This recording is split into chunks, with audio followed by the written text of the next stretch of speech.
You've done everything right. So why does it still feel wrong?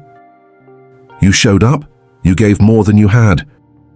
You waited, hoping that loyalty would be met with recognition, that love would echo back, that effort would finally be enough. But here you are, exhausted, confused, and quietly resentful. Not because you failed, but because the world didn't deliver on the promises you never signed up for, but still believed in. This is the agony of expectation. It's not loud, it doesn't scream, it waits. It clutches the edge of hope like a lifeline as your identity is slowly sewn into outcomes you can't control. A person, a job, a dream. You attach, you wait. And when the reward doesn't come, it's not just disappointment, it's personal. You start to wonder if it's you that's broken. But what if the pain isn't from what's missing, but from what you're gripping too tightly? Nietzsche once said, "Hope is the worst of evils, for it prolongs the torment of man." At first it sounds cruel, but look deeper. He wasn't killing hope. He was exposing our addiction to the future, our obsession with control disguised as patience. We turn life into a contract. If I do this, then I will get that. And when reality doesn't comply, we suffer. You weren't wrong for caring, but no amount of perfection can guarantee love. No amount of hustle can force fulfillment. This is the hidden trap. When you make your identity a hostage to outcomes, you become a ghost inside your own life, haunting moments that haven't yet arrived. So maybe it's time to ask the question most people avoid. What happens if you stop waiting to be chosen? You've been told it's simple. If you control enough variables, you'll shape the outcome. This is the lie we've all bought into. The promise that if you try hard enough, if you push far enough, if you do everything right, you'll earn the life you deserve. But life doesn't bend to effort alone. It doesn't respond to your careful calculations. No matter how tightly you grip, the world still moves according to its own laws. And yet we keep trying to control it. It starts small, a thought, a plan, a decision.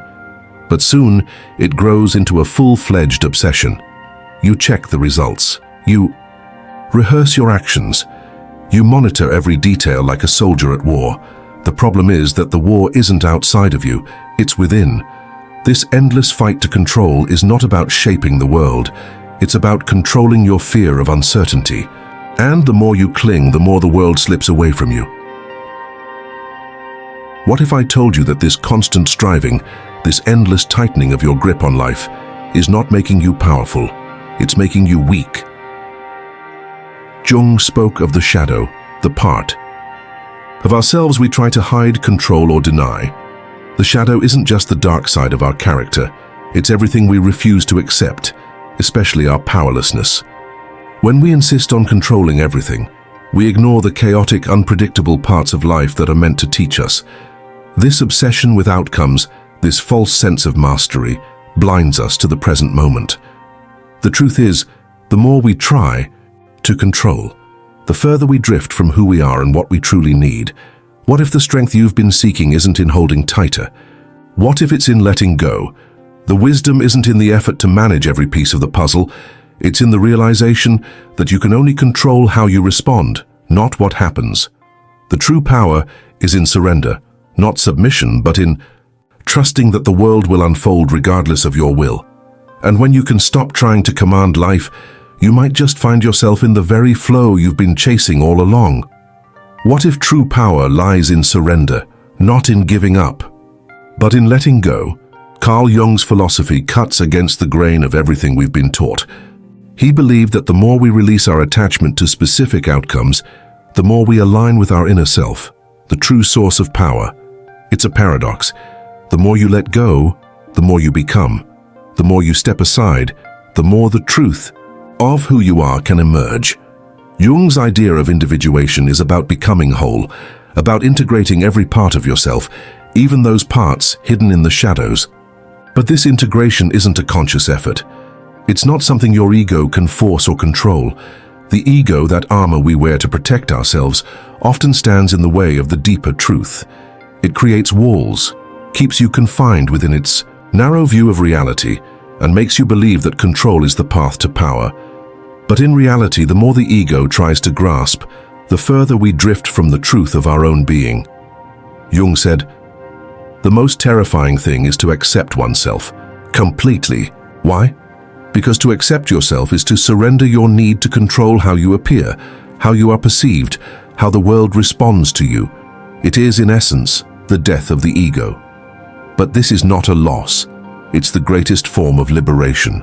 When you release your attachment to outcomes and the mask of perfection you've worn, something shifts inside you. You stop performing and start living authentically.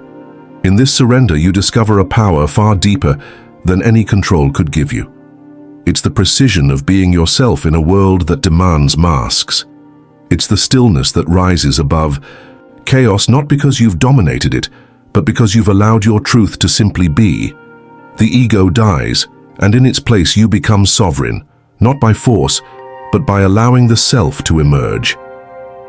What if suffering isn't caused by what happens to you, but by the story you tell yourself about it? We live in a world where pain is inevitable. It's a truth none of us can escape. But here's the deeper truth. It's not life that wounds us the most.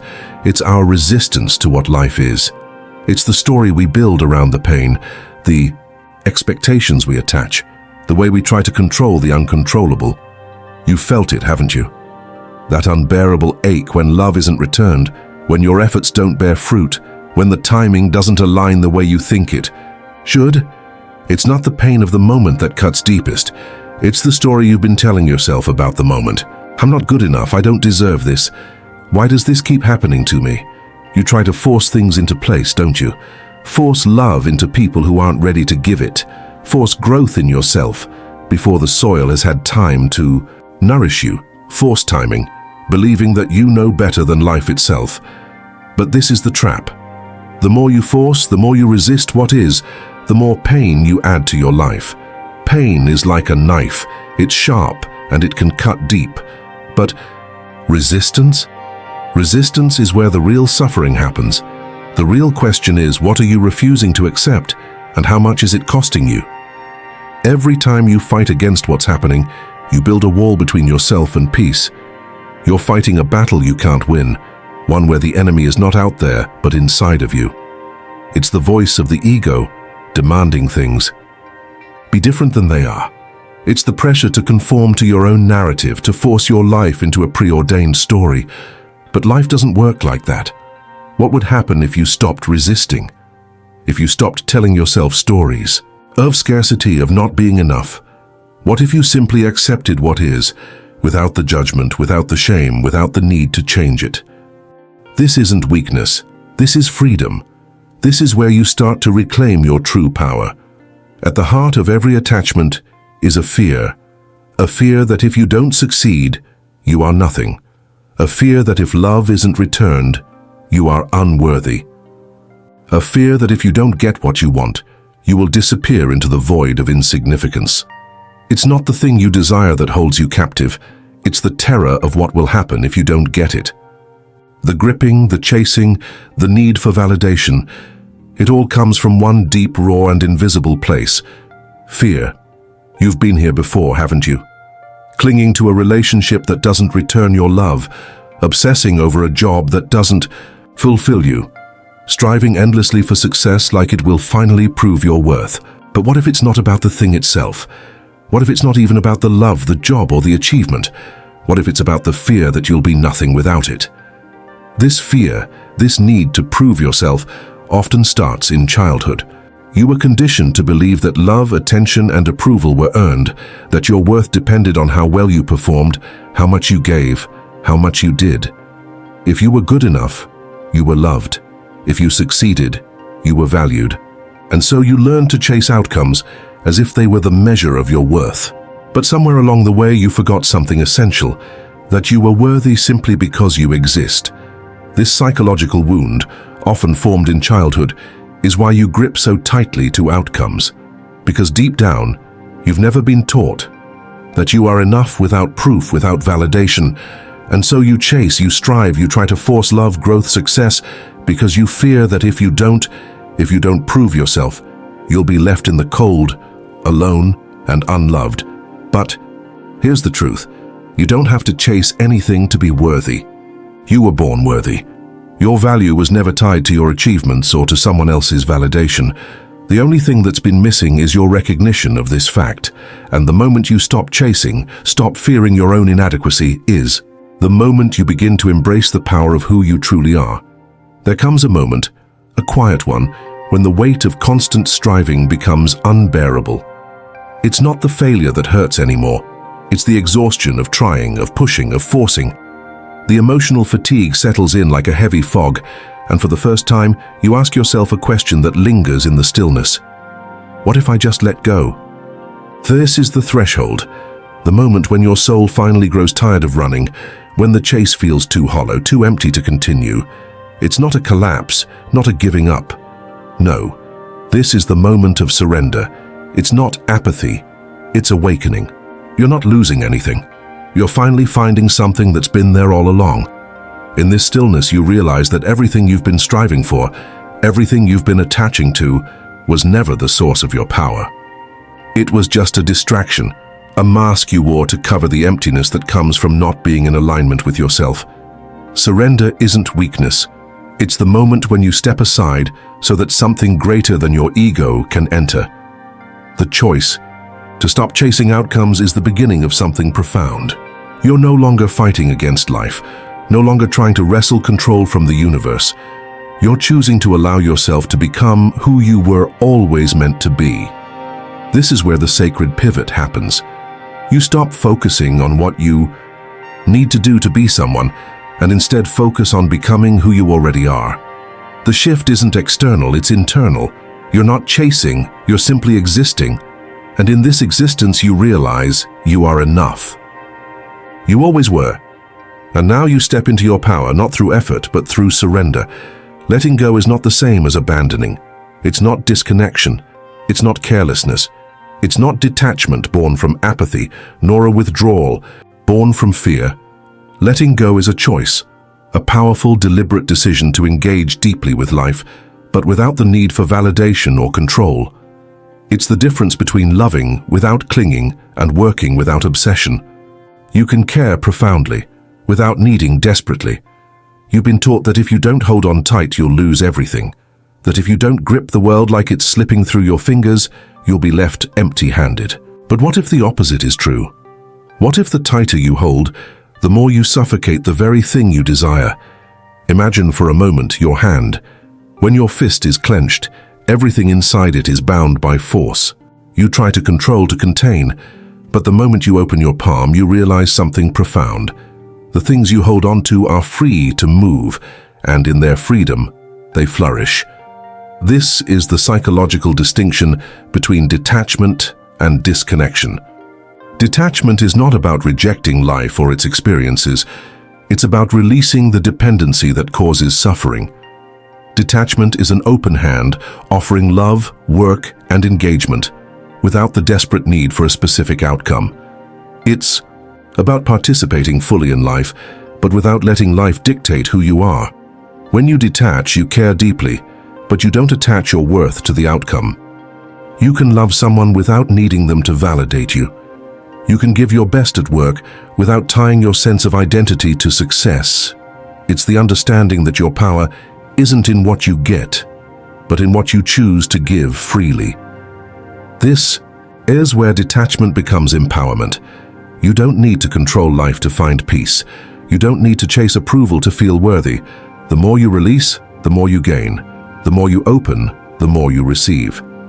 There's a shift that happens, slow, subtle, yet seismic.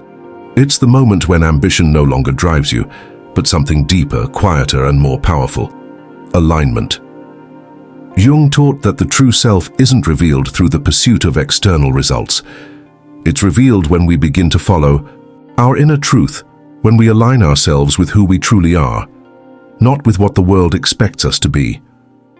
Instead of chasing outcomes that feel out of our reach, we start choosing resonance, the feeling of rightness, the pull toward what truly aligns with our essence. What would happen if, instead of chasing after what you think you need, you began to focus on what feels right? What if the key to real success wasn't about achieving what looks good on paper, but about living in harmony with your inner self? This is the quiet revolution. It's not loud, it doesn't demand attention, and it's not immediate. But when it settles into your bones, you realize that everything you've been running after was just a distraction. The world tells you that success is in the chase, in the hustle, in the results. But the real transformation happens when you stop chasing the world and let the world catch up to you. When you align yourself with your inner truth, you stop performing. You stop striving for approval, and instead, you allow your authentic self to simply be. The results may not come in the way you expected, but they will be the right results. Because when you live in alignment with your truth, the world will reflect that back to you in ways that feel whole, fulfilling, and real. So ask yourself, what would it look like if you stopped chasing? What if, instead of striving to fit into a mold, you simply stepped into who you truly are and let the world follow your lead? This is the shift, from desire to alignment, from chasing to being. And in this shift, you'll find a freedom you've never known. There is a magic that happens when you stop chasing, a subtle, almost invisible force that moves the world in ways your ego could never orchestrate. This is the realm of synchronicity, of unseen alignment. Carl Jung believed that when the conscious and unconscious align, the universe responds. It's not magic in the way we often imagine it, but something far deeper. A quiet force that emerges when you stop trying to force your will onto the world. What if the universe has better timing than your ego ever could? The irony is striking. The more you let go of control, the more control you actually gain. The more you stop trying to manipulate outcomes, the more the world seems to bend in your favor. This isn't a fluke, it's the result of true alignment. When you stop chasing, when you release the tension of attachment, the universe begins to move for you, orchestrating events, pulling in people, and creating circumstances that you couldn't have planned for. Jung spoke of the phenomenon of synchronicity, the seemingly random events that align in perfect harmony, revealing a deeper order beneath the chaos. It's the moments when life gives you exactly what you need, not because you planned for it, but because you were finally in a state of flow. When you stop pushing, you create space for the world to meet you where you are. The energy you once spent chasing starts to circulate back to you in ways you could never have anticipated. You stop seeking, and in that stillness, life begins to seek you. This is the reward of letting go, invisible momentum. You no longer have to chase after what's meant for you. When you release your grip, life begins to move in your favor, guiding you toward everything you've been striving for, without the struggle, without the tension. This is the power of surrender, not to give up, but to allow the unseen forces of the universe to align with your deepest truth. Letting go is not just about releasing outcomes, it's about releasing the very identity that depended on them. For so long you defined yourself by your achievements, your successes, the validation you received from others. Maybe you were the people pleaser, the one who always bent over backwards to earn love. Maybe you were the perfectionist, obsessing over every detail to ensure you were good enough. Or perhaps you were the performer, constantly striving to prove your worth to a world that never truly saw you. But now, in this space of surrender, you are faced with something far more profound, the death of that old self. It's a quiet kind of death, this one. Not a violent severance, but a gentle release, like a tree shedding its leaves in autumn, letting go of what no longer serves. And in this moment, there is grief, there is sadness, because that old identity, though it was rooted in fear, was also a part of you. It kept you going, even if it kept you small. It told you who you were, even if it wasn't the truth. So let yourself grieve. Let yourself mourn the loss of the version of you who lived in constant chase, in constant striving. Let go of the story you once told yourself, that your worth was tied to your performance, to your ability to meet the world's demands. But know this, in every death, there is a rebirth.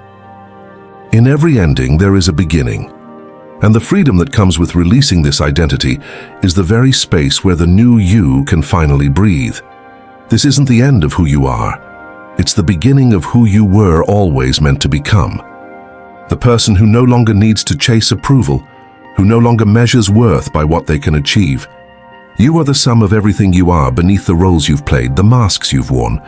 And in this space, your true self begins to emerge, unburdened, unchained, free. You are not losing yourself, you are finding yourself. The transformation is subtle, but undeniable. When you release attachment, you stop being moved by the tides of approval or rejection. The world no longer defines you. You are rooted, you are clear, you are calm. And in this stillness, power begins to return, not in the form of control, but in quiet sovereignty. This is the moment where you stand tall, not because the world has validated you, but because you have validated yourself. You are no longer seeking, no longer grasping. You don't need things to happen in order to feel complete. You allow them to unfold, knowing that what is meant for you will come, effortlessly, naturally. You've stopped living in reaction. You've stopped chasing, stopped striving, stopped begging for the world to see you. And in this release, you have become magnetic, not because you want something from others, but because you are whole, undivided. There is no neediness in you, no emptiness to fill. You are complete in yourself, and it radiates outward. This is the power of inner sovereignty, a quiet strength that comes not from control but from self-mastery. You are no longer dependent on external circumstances to dictate your mood, your worth, your peace. You have built an inner fortress, unshakable and firm. You are no longer the slave to your desires, you are the master of your own being. The world will still move, still spin, still push and pull, but you now are unmoved. You stand in your truth, rooted deeply in your own sense of self. You are not waiting for life to give you permission to be who you are. You have already given yourself that permission. And in this moment, as you stand tall emotionally and spiritually, you realize that this sovereignty is not a prize. It is who you were always meant to be. Letting go doesn't mean giving up.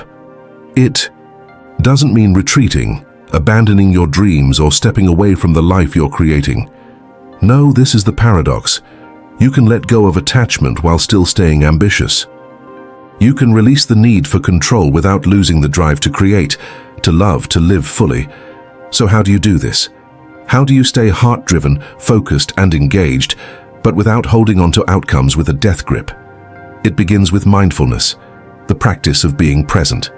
Not just in the moments that feel comfortable or convenient, but in every moment, especially the ones where your mind starts to race with expectations. Mindfulness allows you to engage deeply with the process, with the action itself, without attaching your worth to the end result. You do the work, you put in the effort, but you remain unattached to what comes after. You don't stop creating, you stop controlling. This is where the magic happens. When you shift your focus from the outcome to the present, you embrace the journey instead of obsessing over the destination. In this space, intentional effort becomes your ally. You pour your heart and soul into your work, but without the desperation of needing it to look a certain way. Your energy flows freely, and what you create is not shaped by fear or neediness, but by the joy of simply doing. This is where the real change occurs, when you stop trying to manipulate life and start allowing it to unfold with you. You can still be ambitious, still dream big, still give everything you've got, but you do so with the awareness that the outcome isn't the measure of your worth. Your worth is inherent. The philosophical strategy here is simple. You release control, and you regain power. You stop trying to control every detail, every turn, and instead, you trust the process. You trust yourself. And in that trust, you find a new rhythm, a rhythm that's aligned with your deepest self, where effort and surrender dance together in harmony. There is an answer within you, but it will never reveal itself in the chaos of your mind.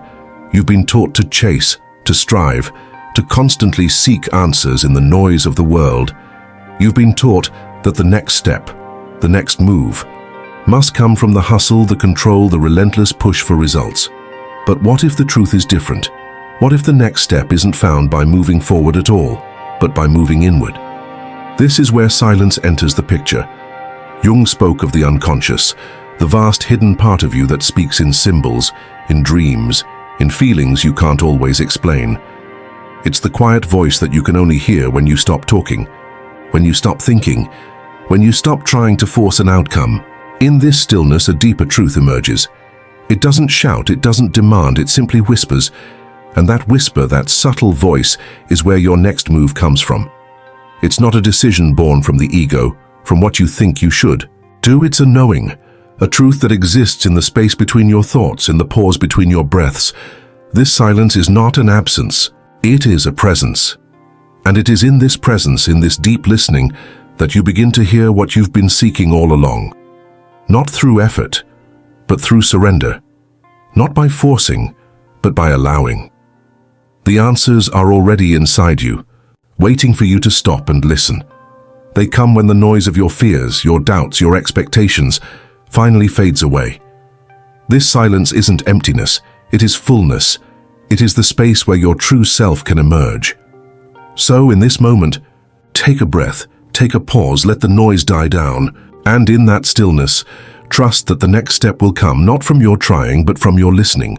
This is the moment where everything changes, where the paradox that has been quietly unfolding in your life comes into sharp focus. By letting go of what you think you need, you finally receive what you truly are. Surrender is no longer a passive concept. It is not a surrender to defeat, not a giving up. It is a powerful, intentional choice, a choice you must make today. It is the moment when you stop waiting for the world to give you permission, when you stop needing the approval, the validation, the external markers of success. You choose to release those things, not because they don't matter, but because you no longer need them to define you. Choose to let go. Choose to trust. Choose to become. In this choice, something profound happens. You are no longer defined by your circumstances, your outcomes, or your past. You are defined by your ability to trust. Trust in yourself, trust in the process, and trust in the deeper wisdom that moves through you when you surrender the need to control. The power you've been searching for is not in the grasping. It's in the releasing. And when you let go, you create space for the real you to emerge, the self you've been hiding behind the armor of approval and achievement. The self that doesn't need to chase, doesn't need to struggle, doesn't need to prove anything. This is the truth that lands. Surrender is not weakness, it is strength. It is the strength to stand in your truth without needing the world to mirror it back to you. It is the strength to allow life to unfold on its own terms, trusting that what is meant for you will find its way to you without your desperate grip. You've spent so much of your life fighting for validation, fighting for outcomes, fighting to be seen. Now you stand at the threshold of true power, power not born from force but from choice, the choice to trust, the choice to let go, the choice to become the person you were always meant to be. The music rises, the truth lands. This is your moment. Choose surrender. And in that surrender, you will find the power you've been searching for all along. The storm has passed. The chase is over. The noise has died down. And now in the silence, what remains? A deeper peace. A peace that doesn't depend on outcomes, on approval, or on the world's validation. This peace is rooted in your essence, your truest self, unshaken by the demands of external circumstances. You stand here not because you've conquered the world, but because you've reconciled with yourself. You've let go of the need to prove, to strive, to control, and in that surrender you found a strength that isn't loud but steady, a quiet power that comes from knowing you are enough, just as you are. This is not a destination. The journey continues, but it no longer takes you outward. It takes you inward, because now the real work begins not in the world but in your relationship with yourself. You'll still create, still dream, still move through life, but you do so with a new foundation, a foundation built on presence, on trust, on the unwavering understanding that you are whole without needing anything to complete you. This is the peace that finds you, the kind that doesn't demand, doesn't push, doesn't chase. It simply is. It is the quiet knowing that you have already arrived, not at a place but at a state of being, and in this peace there is no pressure to become anything more. There is only the freedom to be, not with fireworks, but with freedom. The kind of freedom that only comes when you let go, when you trust the process, and when you allow life to unfold on its own terms. This is where you are now, in peace, in sovereignty, in quiet power.